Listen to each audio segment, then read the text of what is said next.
मृत्यु के बाद आत्मा घर में कितने दिन रहती है और उसके बाद आत्मा का क्या होता है। दोस्तों, आप सभी का स्वागत है हमारे YouTube चैनल यूथ एम्पलीफायर में। गरुड़ पुराण के अनुसार आज हम जानेंगे कि आत्मा का क्या होता है। जैसे ही आत्मा शरीर छोड़ती है, शरीर को मृत मान लिया जाता है, तो मृत्यु के तुरंत बाद आत्मा कहाँ जाती है? क्या मरने वाले के शरीर के क्रियाक्रम तक आत्मा वहीं उस स्थान पर रहती है जहां उसका शरीर है? क्या मृत्यु के बाद आत्मा कुछ दिन तक परिवार वालों के साथ रहती है? आत्मा को लेकर कई सारे सवाल मन में रहते हैं। आज हम जानेंगे शास्त्र इस बारे में क्या कहते हैं और अध्यात्म का इस बारे में क्या पक्ष है। गरुड़ पुराण एक साथ दो अलग अलग पक्षों की बात करता है।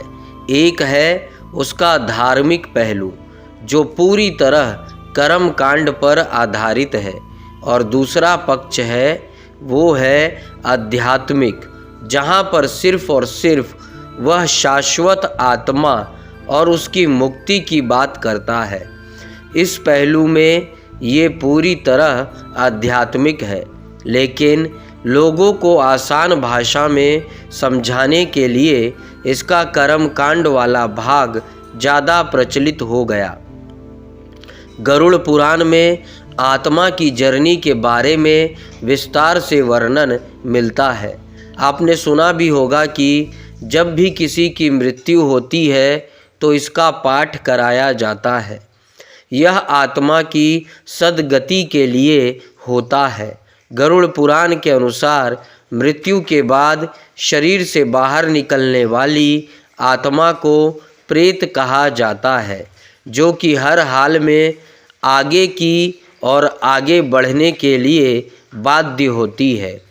आत्मा बिना शरीर के 10 दिनों तक अपने मूल और परिचित स्थानों पर मंडराती रहती है।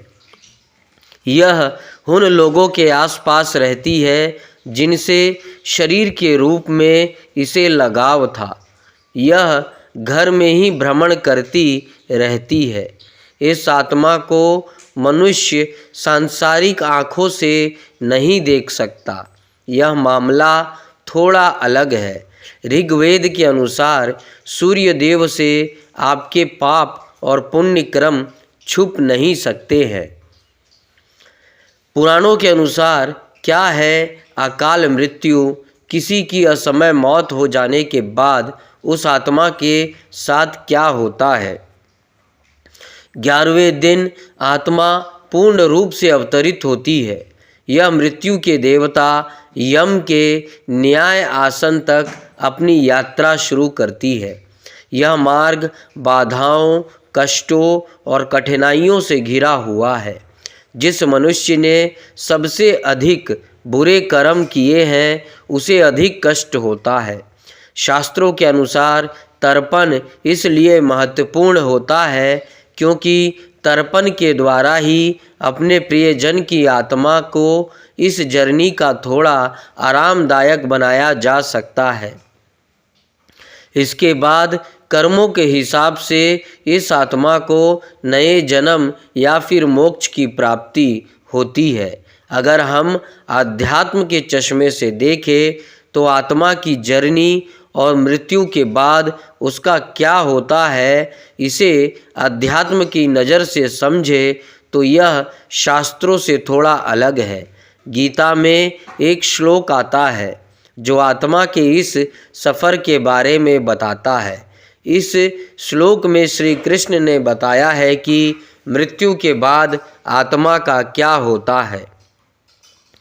जिस प्रकार शरीरधारी आत्मा इस वर्तमान शरीर में बचपन से तरुणावस्था में और फिर वृद्ध अवस्था में निरंतर अग्रसर होता रहता है, उसी प्रकार मृत्यु होने पर आत्मा दूसरे शरीर में चला जाता है।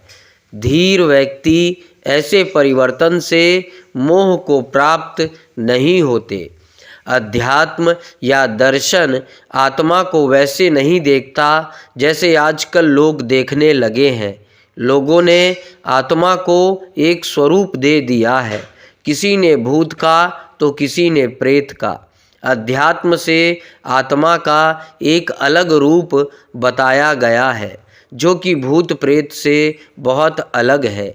विभिन्न दार्शनिक विचारधाराओं में आत्मा शब्द का प्रयोग विभिन्न प्रकार से किया जा सकता है।